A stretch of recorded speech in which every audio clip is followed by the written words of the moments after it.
Hi అండి, మనం ఇప్పుడు మెలియాపుట్టి జంక్షన్లో ఉన్నాం. మరికొద్ది సేపట్లో పర్లాకిమిడి రాజు గారి గెస్ట్ హౌస్కి వెళ్తాం. ఇప్పుడు ఇది మెలియాపుట్టి జంక్షన్.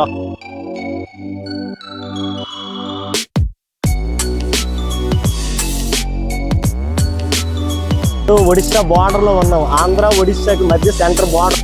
రాజుగారి గెస్ట్ హౌస్కి ముందు ఏంటంటే లాక్ చేస్తున్నారు గేట్లు. తొలి యాక్చువల్గా ఓపెన్ చేసి ఉండేది, ఇప్పుడు లాక్ చేస్తున్నారు. దీనికి తొలి వెహికల్స్ లోన్కి ఎంటర్ లేదని చెప్పేసి రాసి పెట్టారు.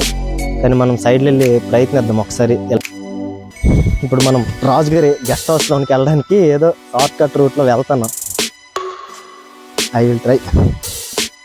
రాజుగారి గేట్లోనికి వచ్చి గెస్ట్ హౌస్ లోనికి వచ్చాం. గెస్ట్ హౌస్కి వచ్చాం. పర్లాకిమిడి రాజుగారి గెస్ట్ హౌస్ చూసుకుందాం. అప్పట్లో తార్ రోడ్లు లేవు, మట్టి రోడ్లు. బట్ ఇప్పుడు ఏంటంటే గవర్నమెంట్ ప్రభుత్వాలు ఇప్పుడంతా వచ్చిన తర్వాత ఒడిశా గవర్నమెంట్ తార్ రోడ్ వేసి కొంచెం మోడల్గా చేసింది. వచ్చాం. యాక్చువల్గా రాయి కట్టు మార్చారు, చాలా కవర్ చేస్తారు, బాగుంది. సరే, ఇదంతా రాజుగారి కోట.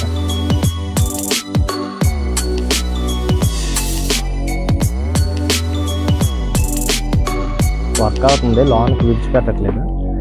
టోకెన్ ఉండేది 10 రూపీస్. వర్క్ అవడం వల్ల వర్క్ పర్పస్ మీద మరి విడిచిపెట్టట్లేదు లోన్. అది పెయింటింగ్ పూర్తి అవ్వలేదేమో. నో ఎంట్రీ అని బోర్డు పెట్టేస్తారు, చూసారా? No entry.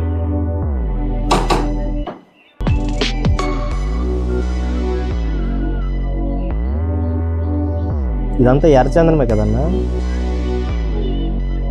వుడ్.